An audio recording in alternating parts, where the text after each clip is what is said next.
Well, speaking with you recently, learning about the fact it was this is the 150th anniversary of the Civil War, and on April 12th, it's when it started down in Charleston. And you were telling me about New York State and things that went on during the Civil War period, just before and just after it. And there was actually some slavery here in New York State that I was not aware of. So we'll start with the Civil War part of your expertise, and tell us about that. Well, a couple of things. You know, people tend to look at April 1861, as the initial inaugural events of the Civil War, the actual firing on Fort Sumter. But really, it goes back to our Constitution and our great founding as a nation. One of the issues that were left to be resolved in order to get the Constitution passed was the issue of the institution of slavery in the southern section of the United States. And it wasn't really called a section at that time, because each state viewed itself as its own country, and at that point it was a union of states. And when the Constitution ultimately was ratified, that was ultimately transformed into a union. And so therefore, you basically, it was one of those pacts, and this is one of those arguments whether they signed in as individual countries and they were sovereign entities within a bigger entity that they could easily walk in and walk out of, which was more of a confederation. And people remember the Articles of Confederations and the problems that we had with the Articles of Confederation, which basically is this. The Articles of Confederation, basically the states, you had strong states, there was more of an alliance. Right. And then the government that bound these states was very, very, very weak. The states pretty much controlled their armies, controlled the revenues and paying fees. And so if one state welched a government of that confederacy, would basically not function properly. And really it wasn't until the War of let me backpedal. There was a couple of conflicts with France and a few other things that really bubbled to the head, and they realized that this Confederation deal with regards to treaties and other investments was not going to balance out. So they had to go back and say, look, we got to strengthen this. This is not working. And there was the big battle and push post-Revolutionary War towards moving us into a stronger union and a stronger central government.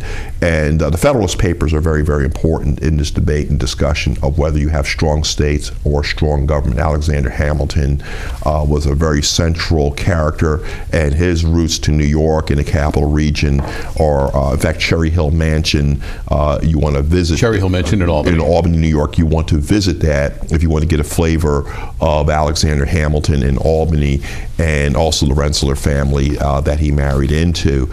But he was an ardent unionist, but more importantly, he was a strong Federalist. He was a person that believed in a strong federal government. And his counterpart was obviously James Madison, and he and Thomas Jefferson were the two Southern powerful Virginians who believed in strong libertarian ideas, and they weren't so much a strong Federalist or a Unionist per se, as opposed to the right of liberty and freedom to the maximum extent possible. And they were the real big tensions in the struggle and the shaping of this country. And they pretty much wrote point and counterpoint over the rights of the government, individual, and the state.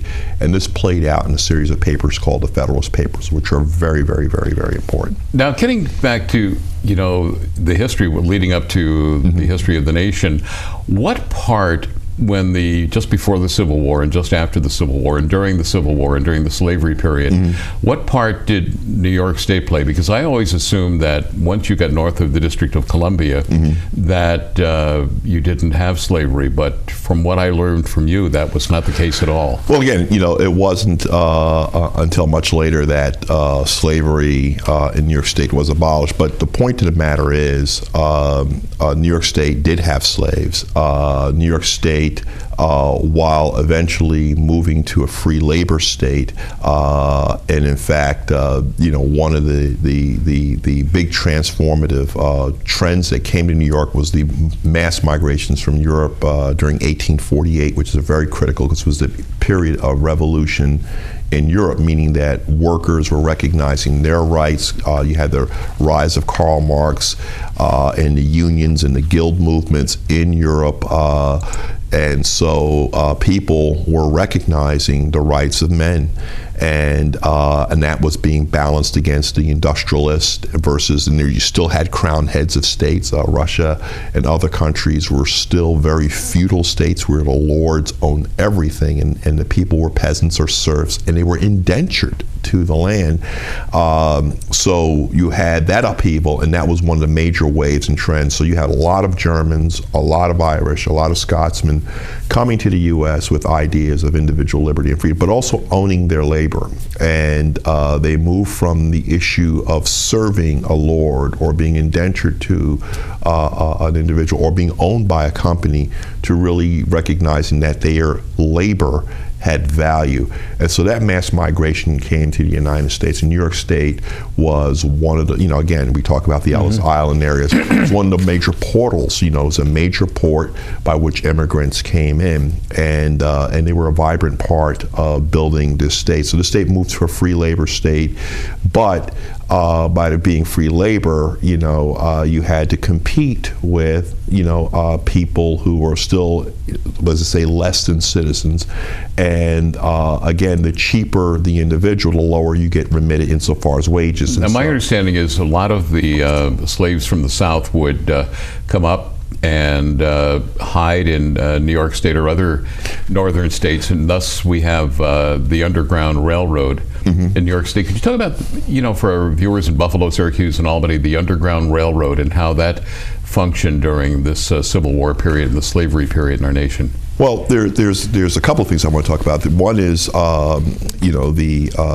Underground Railroad, but you have to look at other antecedents, such as the manufacturing of cotton. Cotton was a thing that gave value to slavery, and one of the books I'll be writing on is The Power of Cotton and Albany's contribution to the exacerbation of the institution of slavery. It actually was right here in the city of Albany that the cotton gin was revolutionized to basically make it the extreme machine that actually made slavery one of the most powerful and profitable institutions in the world. That innovation in 1850 was shown at one of the first World's Fairs in England.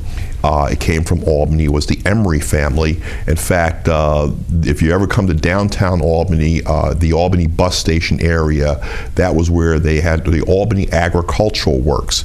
And the Albany Agricultural Works, what they did to Eli Whitney's cotton gin was the equivalent of the PC versus the old computers when they first discovered the computers. If you think about how cheap PCs have transformed everything in our society, from publishing right on down, the same thing what they did with the cotton gin did this as well.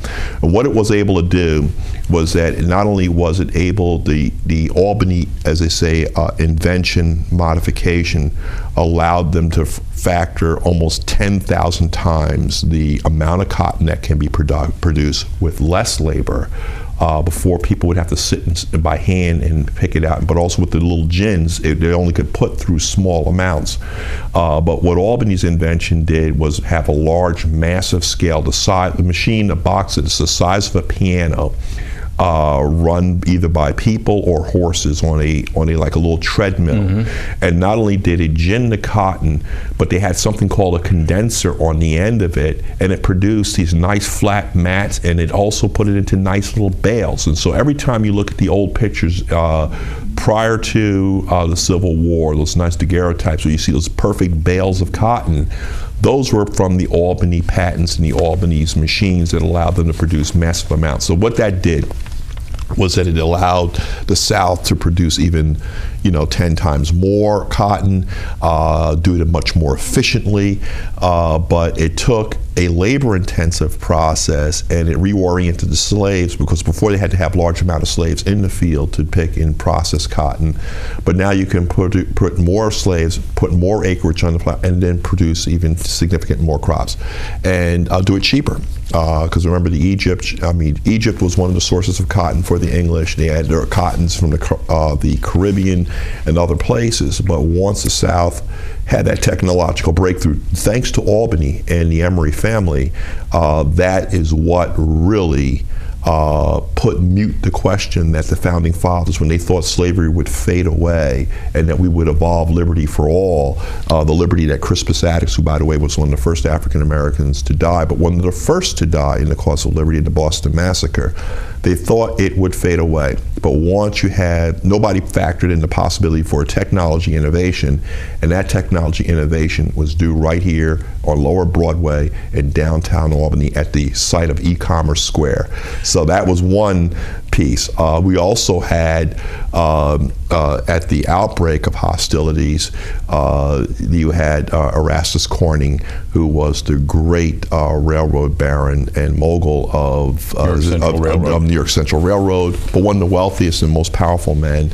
And he had extensive property and concessions with the railroads throughout the South. You remember, railroads was the big freight, and war and threats to commerce basically would threaten profits. So he was not a friend of Lincoln.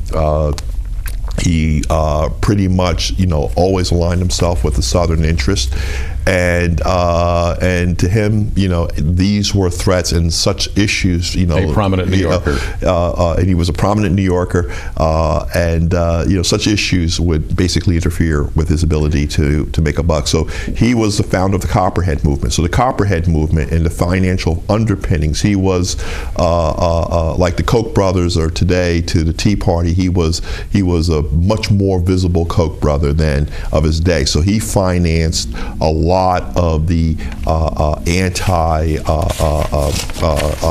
as they would say,